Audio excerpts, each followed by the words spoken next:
call the meeting to order. This is the Frankfurt Plant Board meeting on Tuesday, December 17, 2019. Madam Secretary, would you call the roll? Member Hale? Yeah, here. Member Keevan? Here. Member Mason? Here. Member Snyder? Here. We have a quorum. Next item is item 1.1. Consider approving the minutes of the November 19th board meeting and November 21st special board meeting. Has everybody had a chance to look at them? Do I have a motion? I'll make a motion to accept both the 11/19 and 11/21 minutes. Do I have a second? Second. Any discussion? Without objection, minutes are adopted.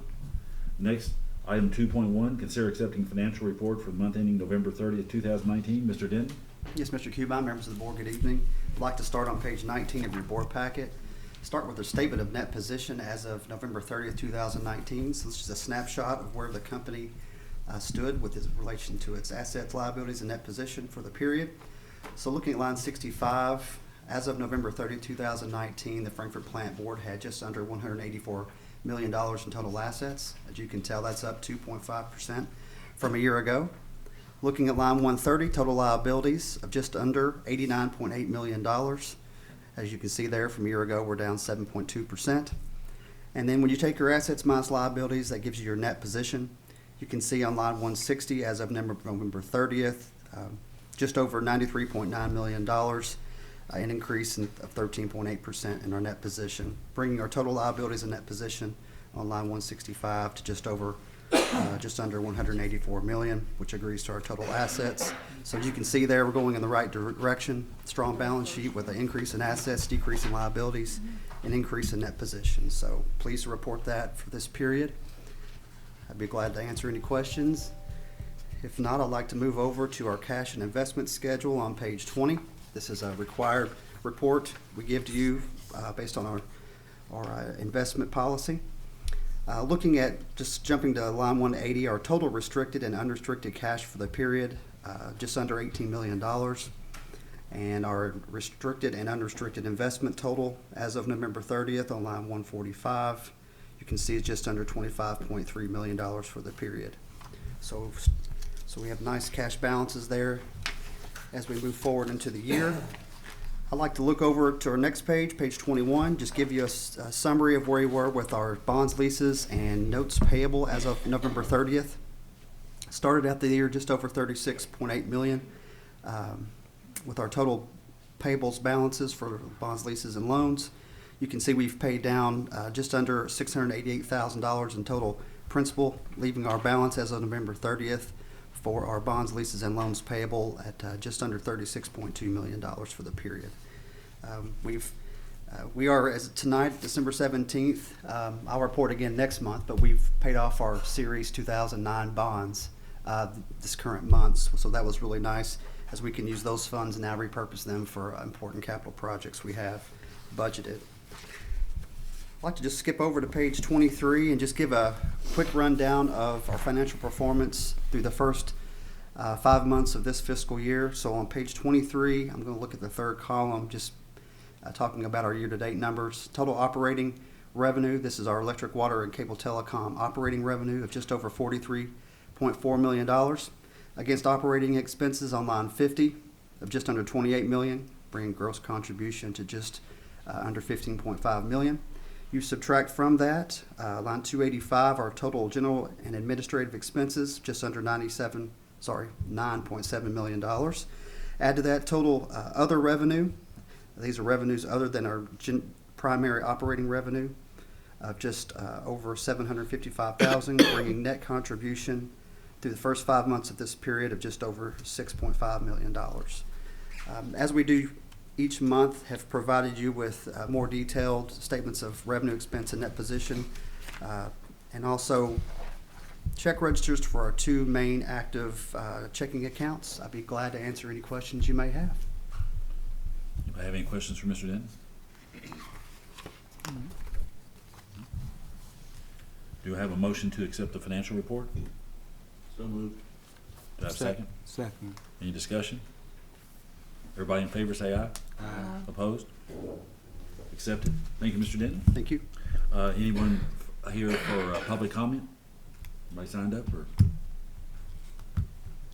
Seeing no one, item 4.1, customer comments, website.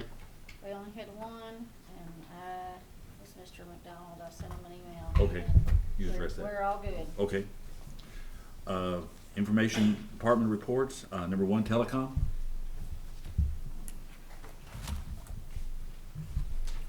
Mr. Chairman, members of the board, Adam's not here tonight, so I'm going to do my best to be here in his stead. Your cable report starts on page 89 of the board package.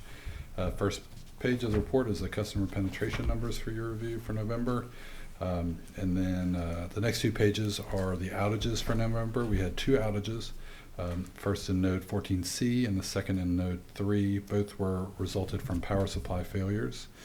And then the last page, page 92, is the trouble calls for the month, and we're down 142 from the same month last year. So I'd be happy to attempt to answer any questions you may have.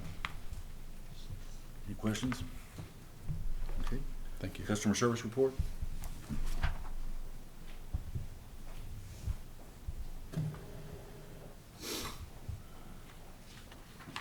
Good evening, members of the board. For customer service for the month of November, we had 4,228 phone calls, 1,256 walk-in customers, and 4,362 cashier transactions. And I'd be happy to answer any questions you might have for the month. How does this compare with this time last year or with any other month? It's down a little from last month, but we see that start to happen in the wintertime because we have less people moving in the Okay. wintertime. And then the cashier transactions are pretty consistent every month. Any questions? Thank you all. Okay. Electric report.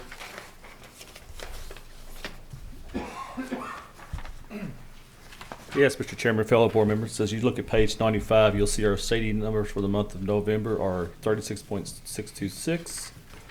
On page 96, you'll see our pie chart. It gives percentages for each type of outage we had. Page 97 will take the actual percentages and tell you the numbers of each one of those. We had a total of 26 outages for the month of November. And on page 98, you'll see our top 10 outages for the month of November. Be happy to answer any questions. Any questions? Okay, thank you. SEPA. Yes, sir, Mr. Chair, Board. You'll notice the SEPA report is on page 99 and 100 and 101 on page 99. You will see for the month of October, we made just a little over $30,000 for SEPA. So for the calendar year, that puts us $418,000 to the good. So that is certainly positive.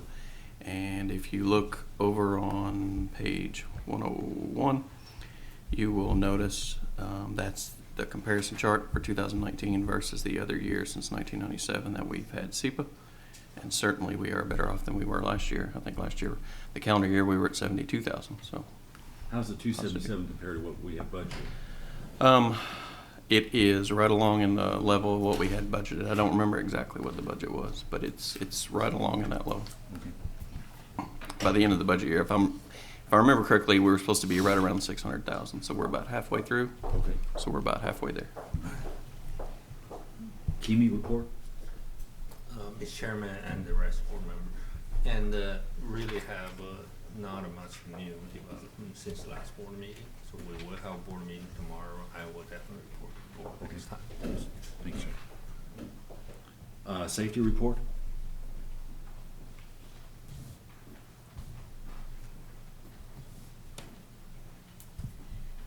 I've got a couple of OSHA recordables. One was a poison ivy in November. And then also an employee sustained a strained wrist when he was picking up a toolbox and had to be put on restricted duty. There was a vehicle accident where a cable vehicle was involved in another car struck them and then left the scene. So don't have a lot of information on that, hit and run. And then I'd also like to mention one last time that we were fortunate to have received the Kimi Destiny Award. Kimi is our workers' comp carrier. They recognize employers who have a exceptional safety program. They have 23,000 insureds. And this year they awarded the award to about, I think they said around 30 companies. So it's an indication, this is our 8th time in 9 years to have received the award. It's an indication of the exceptionalism of our employees, the buy-in and support that we have through all levels of the organization for our safety program. And I just want to really thank my coworkers and all the board for all the support. And Thank you for everything you do. so thank you so much. Any questions? Water distribution report?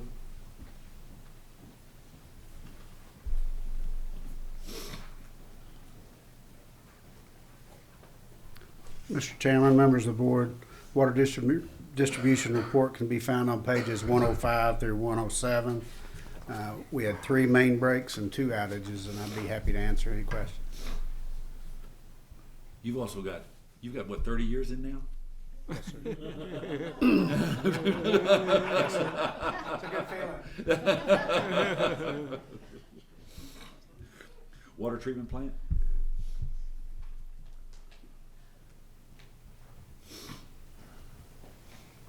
Good evening, Board. The water treatment plant report is on page 109. For the month of November, we treated 231 million gallons of water, averaging 7.7 million gallons of water a day. So our production was down a little bit for November, and that was primarily due to the amount of rain that we've received.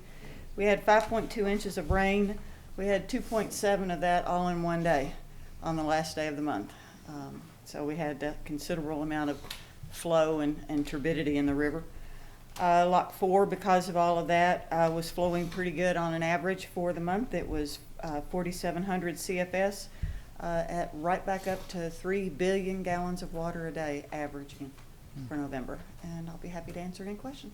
So are the water levels and everything now where they should be given all the rain we've had and everything? They're back up now. Okay. Yeah, well, all of the rain, the river has gone up probably 10, 12 feet just in the past day. So we had a lot of rain yesterday. Any questions? Thank you. Thank you. NOC report?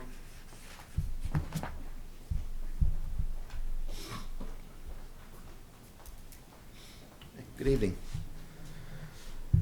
I just provided the standard NOC summary for the month of November. You'll see we again broke down calls, the different types of calls we took and how many. It looks like we took just under 3,000 phone calls for the month of November, 2965, and 365 utility locates for November. Obviously, that number's come down as fall moves in and construction projects are kind of on the decline. But so far this year, we've done 6,169 locates across all 3 utilities, 18,507. So still a pretty busy year so far. And that's just a summary unless you guys have any questions. Any questions?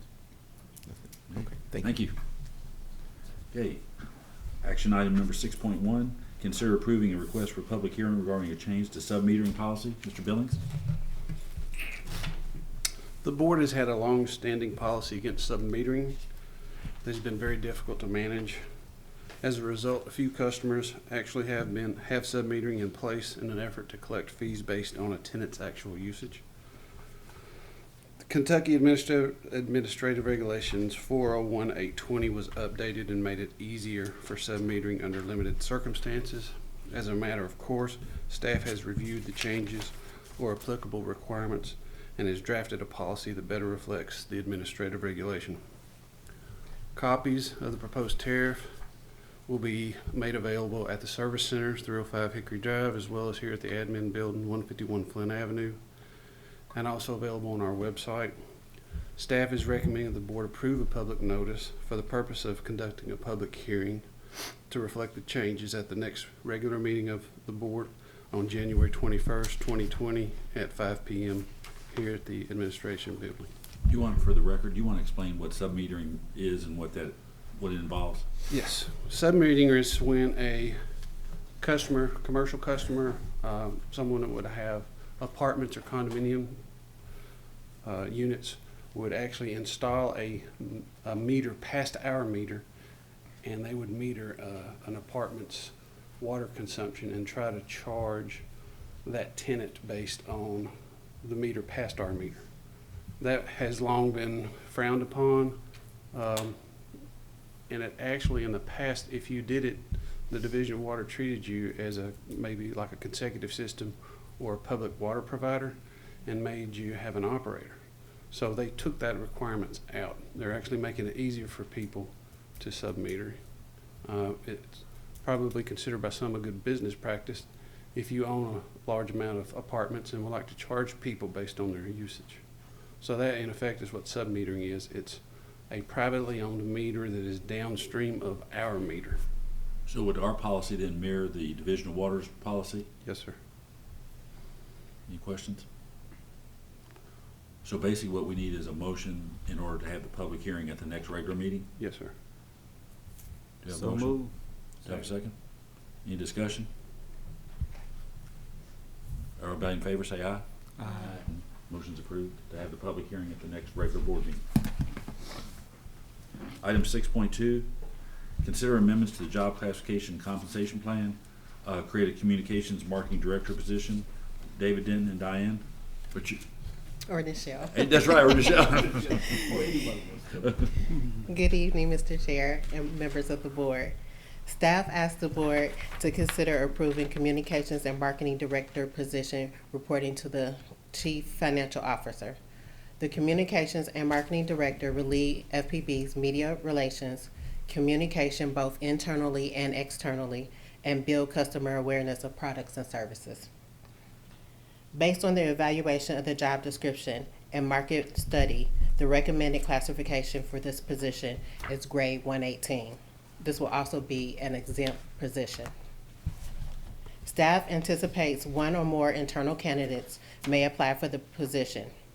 If an internal candidate is selected, staff does not plan to add an additional employee. The successful internal candidate's current position responsibilities will be absorbed within the department. The proposed job description and revised organizational charts are also included in the detailed pages of the board item. FPB has sufficient funds available in the 2019-2020 budget to cover the incremental increase needed for the position. So basically, if I understand it from what you're saying, David, funds are available within the current budget, and this doesn't add any additional employees to the organization. Correct. This would not add any additional employees. We are currently $49,000 below our budgeted payroll through the 5 months. If an internal candidate is hired, it would be an incremental increase in pay from the grade to where the employee currently is today. So we could handle it and with current funds available. I'd be glad to answer any questions. We've got the job description, the organizational chart layout, and I'd be glad to walk through any questions or any additional information you'd like to have. We've done some rearranging a little bit, but this is consolidating all of the communications and marketing groups at FPB under one umbrella. So the Director of Communications and Marketing would report to the Chief Financial Officer. It would be me. It would be me. As you can tell, our organizational structure is operations under the General Manager, Chief Operations Officer, then the business side of operations, customer service, marketing, IT, all those others under the Chief Financial Officer. So this would be, I think, to make our communications, marketing, branding more consistent, and I think utilize the existing assets we have, and it would be better for the company overall. Any questions, David or Michelle? Do you have a motion? I'll make a motion to accept the new position of marketing department. Do you have a second? Any discussion? All those in favor say aye. Aye. Opposed? Okay, thank you. Thank you. 6.3, consider approving outside TV renewal. Harvey? You're here for 2 items. Yes, sir. Staff recommends approval of the outside TV renewal. This is an NCTC agreement with a term through December 31st of 2022. We currently carry this network on channel 786 on the optional Sports Plus tier. The initial rate reset and future year-over-year increases are approximately 2.5% annually. No additional carriage requirements, obligations are included in this agreement. and it's been reviewed by the staff attorney and meets with his approval. I'd be happy to answer any questions about this item. This is, there's no increase charged to customers or anything? No, sir. above this? Mm-mm. Any questions? Do I have a motion? So moved. Second? Any discussion? All in favor say aye. Aye. Opposed?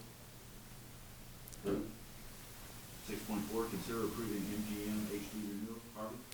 Staff recommends approval of the MGM HD renewal. This is, again, an NCTC agreement with a term through December 31st, 2023. We currently carry this network on channel 771 on the optional HD Plus tier. The initial rate reset and future year-over-year increases are based on the Consumer Price Index. No additional carriage requirements or obligations are included in this agreement, and it has been reviewed by the staff attorney and meets with his approval. I'd be happy to answer any questions on this item. Same question. Any impact on customers? No, sir. Any other questions? Do I have a motion? So moved. Second? Any discussion?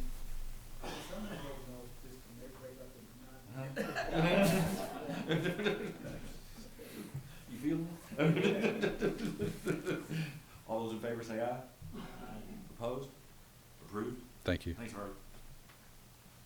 Okay, number 6.5, consider award of bid invitation 1687, traveling screen number 1 rebuild project to Atlas Manufacturing for $126,135. Julie? I'm here. Oh. I snuck up on you. Nice move. That was pretty good. Again, good evening. The raw water intake station at the water treatment plant has 2 traveling screens that remove debris, sticks, leaves, large particles from the water before it's pumped up to the plant. Screen number 1 has been in service for many years, and we had a discussion back there, and we think it's been at least 20 years in service. And it is in need of repair for reliable continued service. Screen number 2 was rebuilt in 2014. The contractor will perform a thorough inspection and the repairs at their facility. The scope of work was, as outlined in the bid invitation, will be completed. If during the inspection it is determined that additional repairs or cleaning of the wet well outside the scope of work are necessary, the contractor will inform FPB to request approval for the additional work. Invitations to bid for construction or repair were direct mailed and publicly advertised on November 20th and 21st, 2019. On December 11th, bids were received and opened, and then the following companies were noted. Atlas SSI at $120,625. Proline Water Screen Service at $132,085. And Evoqua Water Technologies at $179,051. Atlas SSI has recommended 2 upgrades to increase the service life of the rebuilt screen. The additional options will cost an additional $5,510. Therefore, the total cost for Atlas will be $126,135. The water treatment plant department budgeted $130,000 in fiscal year 20 on page 17, line 960, to remove, rebuild, and reinstall the screen. As Atlas was the low bidder and has performed the same work on traveling screen number 2 and performs all other inspections as needed. Therefore, based on past work experience, staff is recommending that the board award the bid to Atlas SSI in the amount of $126,135. So this came in under the budget amount? Yes, it did. Any questions? How long will the repair take? The last screen that we pulled, Brandon, can you answer that? Because that was during the time that I was just hired. So how long was the screen out? About 4 months? They actually take it out of state, don't they? Yes, they do. But like I said, we do have a second screen down there, and we'll just route all the water through the second screen. Any other questions? Do you have a motion? Second? Second. Any discussion? All those in favor say aye. Aye. Opposed? This is your chance. Motion's approved. Thank you. Informational item, Travis?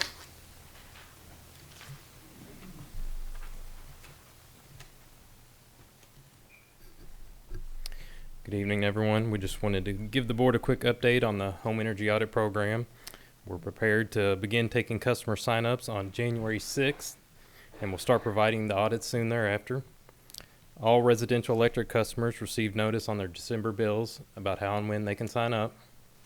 They'll be able to call customer service or, I think there's a mouse here. When that time comes, there'll be a form here they can fill out and submit directly through the website.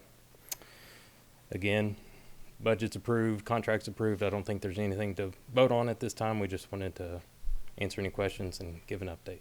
I mean, I guess one of the biggest items is, one, as I understand it, the contractor who's been selected to do the audits That's correct. is not allowed to go out there and try to sell services to try to actually make repairs themselves, right? That's correct. They agreed to that in the contract. And this is a first come, first served, so if people are interested, we have enough funding for about how many homes?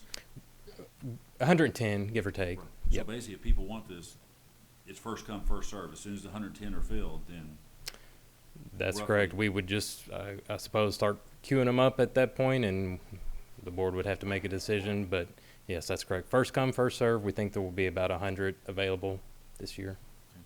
And again, when that January 6th date comes, you can see they can sign up here or give us a call, and we'll start lining them up. Well, one of the things, I just kind of hope that we can, I guess, promote it a little more. I know it's been promoted, but maybe in the paper or somewhere. Because my feeling, as I said when we first talked about this, that only the technical savvy and people are, will be taking advantage of these, and the people who actually need this audit won't be privy to it for whatever the reason, and therefore will be not be able to take advantage of this program. So if there's other ways to get this out to the general public, to people who, people that, I don't know if you can tell who may be stressed in paying the bills, utility bills, that something actually goes out to those folks. But I just hope this gets to the people that actually need the audit versus people who just want to save some money. Yeah, our thoughts there were if we put them on the bills, that kind of catches everybody. We thought that was the most cost-effective way to get the message to everyone. Most of the other programs kind of beyond that start to impact the budget, which would in turn mean less audits to offer. So we tried, we'd start. Maybe something in the paper on the Sunday prior to the start date. and you Okay. coordinate with Kathy. Sure, to yeah. make sure she- Media Services Yeah. helped us quite a bit with this, or actually they did it. I should say they Yeah. did all the work on But this. there's a lot of community organizations here, maybe through Rosin, some of the service, some of the various, Okay, sure. yeah. Any other questions? Do you have a motion? Oh, we don't need a motion, right? This was just I informational don't think so update. at this time, Okay. just informational. Okay, All right, thank you. you.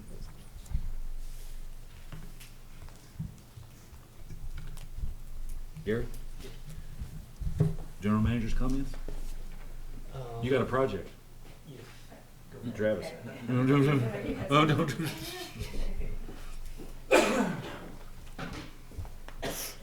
I just wanted to kind of do a wrap up for the year. Tomorrow is on around 10. It's the last Wednesday show we'll have of the year because it'll be Christmas Day and New Year's Day the next 2 weeks. So I think they're doing a year in review tomorrow. So if you're checking out around 10 tomorrow, will be a good time to do it at 10 o'clock. You can catch us on Facebook. Again, with around 10, we did the candlelight. Since last meeting, we did a live show from Candlelight. We had a lot of guests come in. We had Mayor May, Kelly Everman from DFI, Robin Antonucci from Tourism, Patricia Waldridge from the City Commission, Melanie Van Houten from Josephine Sculpture Park, Chris Howard from Canoe, Kentucky, and a couple others came in during the 2 hours. 2 hours we were live. And we had a good time talking about what was going on downtown. We also did some highlights of different things that businesses downtown had going on that night and throughout the weekend. And it was the first time we'd ever done a live show from Candlelight, and I think we all decided that it was good and that we would try to do it again next year. So, and we invite you all to come down too. Gary stopped by for a little bit. We couldn't get him on camera though. But it's just something that we like to do to highlight. Again, it's a good event down there because it really kicks off the holiday season downtown, and it's a great opportunity to talk about our businesses downtown. And that's something, we would like to partner with our local businesses and hope to keep people here in town spending their money. So that was great. We love candlelight. We also participated in the Christmas parade, and I will say that our employees went all out this year. We had some great parade entries.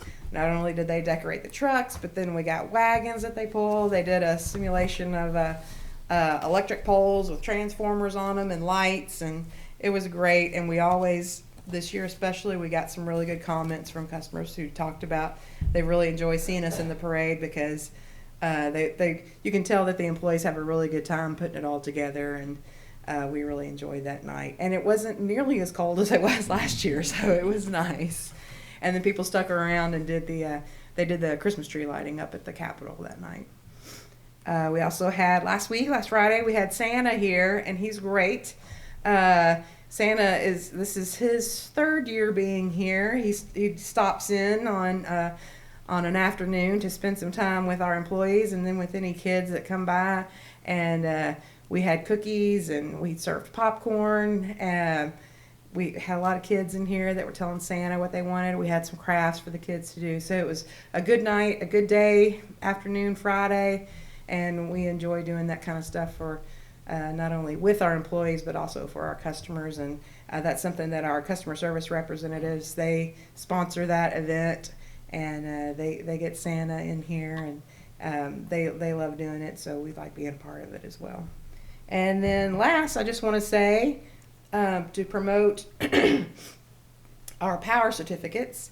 This is something that I might have mentioned it last month, but if you're still Christmas shopping, because it's only a week away, and you're looking for the practical gift, we offer the power gift certificate, and that is where you can come in and you can put money towards someone's utility bill, and they get it in the form of a credit. And we can either give you a certificate that you can wrap up and give to the recipient, or you can just ask us to send them a certificate directly to the recipient. But it's a great Christmas present for somebody who has everything or someone who has not a lot. So it's very practical. And everybody could use a little help, especially this time of year. And so that's something that we started last year. And we just want to remind people that that's an option. It's an option year round, but especially right now, it's a good time to come in and give the gift of power. So thank you. Thank you. Anything else, Gary? Is that? Thank you. Okay, item number 10. I need a motion for us to go into closed session pursuant to KRS 61810 sub 1C to discuss pending litigation regarding the reservoir. Mr. Chair, yes, sir. Did anybody have any old or new business? Oh, I'm sorry. Excuse me. Thank you. Any old or new business? We not. Okay,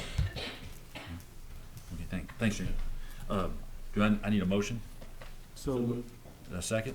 Second. Any discussion? Without objection? Everybody in favor say aye. Aye. We're in closed session.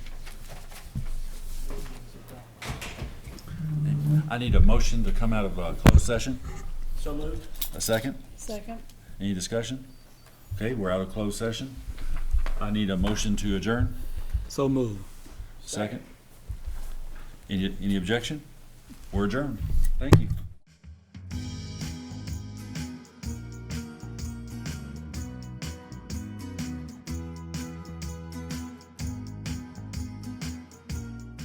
This program has been brought to you by Cable 10 Community Television as part of the Frankfort Plant Board.